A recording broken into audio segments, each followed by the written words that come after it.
You gave your life to them. You fed them when they cried. You held their tiny fingers and wiped away their tears. You showed up to every school recital. You sacrificed sleep, vacations, and even your own dreams just to make sure they had a better future. You worked through sickness. You gave even when your cup was empty. You stood in the gap when no one else did.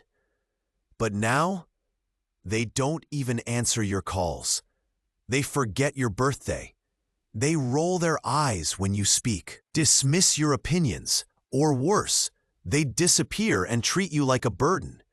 And so you ask yourself in the quiet moments, what did I do wrong? Why is my own child ignoring me? How can they be so cold after everything I gave? You are not alone. And no, you are not crazy. This is one of the deepest unspoken wounds faced by aging parents all over the world. What happens when your own child grows up and starts to treat you like you no longer matter? In today's video, we're not going to give you shallow advice. We're not going to say, just move on, or they'll come around eventually. Because we know this isn't about just being ignored. It's about being erased from someone you once meant everything to. This is about reclaiming your power. This is about knowing what to do when the people who should love you most no longer show it. We'll walk through why staying calm is your greatest strength, how to shift the dynamic from control to connection, the steps to set emotional boundaries with grace, why focusing on your life, not theirs, will free you, and what it truly means to let go without giving up. Because you still matter. You are not powerless. And even when your children don't see your worth, you must never stop seeing it in yourself. So stay with me. This could be the video that brings you peace where there's been pain. Section 1. Stay calm. Your silence is more powerful than shouting. When someone disrespects you, especially your own child, your first instinct might be to defend yourself. You may want to raise your voice, remind them what you've done, or even lash out emotionally. That's human. That's understandable. But here's the truth most people don't tell you. Reacting emotionally gives away your power.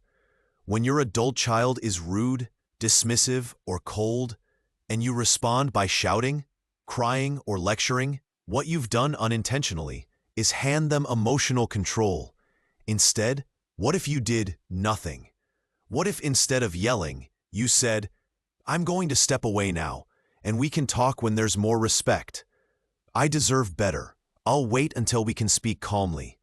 Your silence, your calm, your pause becomes a message. It says, I will not beg for your respect, but I will not accept your disrespect. Silence disarms. It creates space. It forces the other person to face themselves instead of reacting to your reaction. Calm is not weakness. It's strength. It's wisdom. It's self-respect in action. In fact, some of the most powerful changes in broken relationships begin not with words, but with presence. So when they raise their voice, lower yours. When they roll their eyes, keep your gaze steady. When they hang up, resist the urge to chase. Instead, breathe, stand tall, and remember, your calm presence is your protest against being dismissed. This is not about playing games. It's about preserving your dignity. Section 2. Transition from parent to equal. Why parenting no longer works. One of the most common reasons adult children become distant or disrespectful is this. They still feel parented, not partnered. Here's the harsh truth many elders never hear. Your child may be 35, 40, or even 50 years old, but if you still speak to them like they're 12, they will pull away like they're 12. This doesn't mean you're a bad parent. It simply means the dynamic must evolve. Your role is no longer to guide, discipline, or correct. Your role is to witness, support, and let them live. even if you disagree. You may want to say, "You should have taken that job." That relationship will never last. "I told you not to move so far away." But unsolicited advice, even if rooted in love, often feels like control. The better way? Ask questions, not give commands. What do you think about your decision now? How has that been working for you? Would you like to hear my thoughts, or are you still figuring it out? When you treat your adult child like an equal, you invite them back into relationship. You shift from being the authority to being the ally. And most importantly, when you offer respect first, it creates the space for them to return it. Section 3. Set clear boundaries with grace, not guilt. Let's be honest. Most elderly parents are afraid to set boundaries with their children. Why? Because deep down, you fear they'll leave, that they'll cut you off completely. So instead, you tolerate disrespect. You bite your tongue. You shrink. But boundaries are not punishments. They are lines that protect your peace. And peace is worth protecting, even if it costs a little discomfort. For example, if your child constantly shows up hours late, say, "Next time, if you're more than 30 minutes late, I won't be able to wait. My time is valuable too." If they speak to you with sarcasm or contempt, say, "I don't allow myself to be spoken to like that. I'm going to end this call now." Don't over-explain. Don't plead. Say it, mean it. Then follow through, calmly, respectfully. At first, they may get angry. They may accuse you of being sensitive, dramatic, or controlling. Let them. That's not your responsibility. Your responsibility is to teach people, even your children, how to treat you. And if they don't like it, that's okay, because your self-worth is not up for negotiation. Boundaries don't push people away. They show who is willing to stay and grow. Section 4. Reclaim your life. You are more than their parent.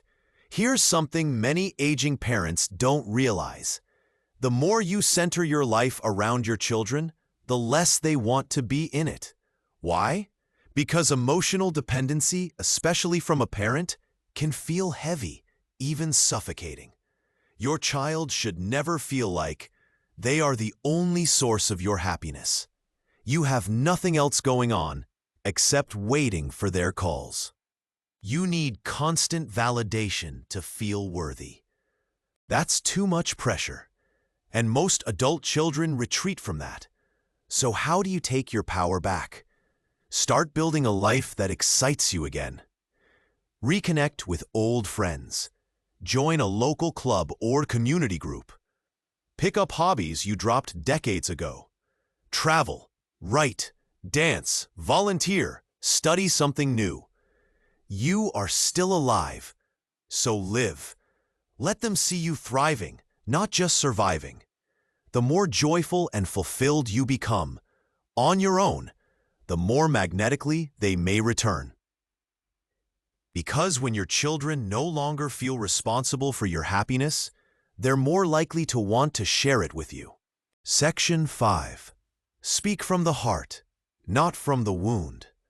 There's a way to express pain without guilt-tripping, and it starts by owning your emotions, not projecting them. Here's what not to say. "After all I've done, this is how you repay me? You're so selfish. I sacrificed my life for you." These words may be true, but they build walls, not bridges. Instead, say, "I miss you. It hurts when I don't hear from you. I feel invisible when you dismiss my opinion. I want us to be close again, but I don't know how to reach you anymore." Vulnerability creates connection, but guilt creates distance. Let them see the soft places. Let them know you still care, even when you're hurting. You may be surprised how powerful a gentle truth can be. So off. Section 6. Let your life be the lesson. You don't need to lecture them to teach them. You just need to live the example you wish they'd follow. If you want them to be more respectful, be respectful. If you want them to show up for yourself. If you want them to listen, practice deep listening. Often, what they reject in you is what they secretly fear in themselves. But when you model peace, maturity, calm, forgiveness, you plant seeds. And though they may not bloom today, or even next year, seeds remember. Section 7. Accept what is, let go without giving up. Here is perhaps the hardest truth of all. Not all wounds will heal. Not all children return. Not every relationship gets repaired. But this does not mean your life is over. It means you're stepping into the part where you choose peace over perfection. Acceptance is not giving up. It's giving yourself permission to stop suffering. Let go of the fantasy that one day they'll say sorry. Let go of the idea that if you do enough, they'll change. Accept them as they are, and then decide, what do you need to live fully from here? You might cry, you might grieve. That's normal. But eventually, you will rise, because your life is not over, and you deserve joy, even if they never see it. You still hold the power. You may feel forgotten, disrespected, unseen, but hear me now. You are still worthy. You are still wise. You are still powerful. Your worth does not depend on your child's behavior. You were valuable the moment you gave life, and you are still valuable now, whether they see it or not. So take back your power. Live fully. Speak softly but clearly. And never, ever settle for less than the respect you deserve. And if this message spoke to your heart, leave a comment. What has hurt you most in your relationship with your child? Like and share this video if you know someone else needs this. Like and subscribe to this channel for more support, real talk, and healing tools for strong seniors like you. Because your voice matters, your story matters, and you are not alone anymore.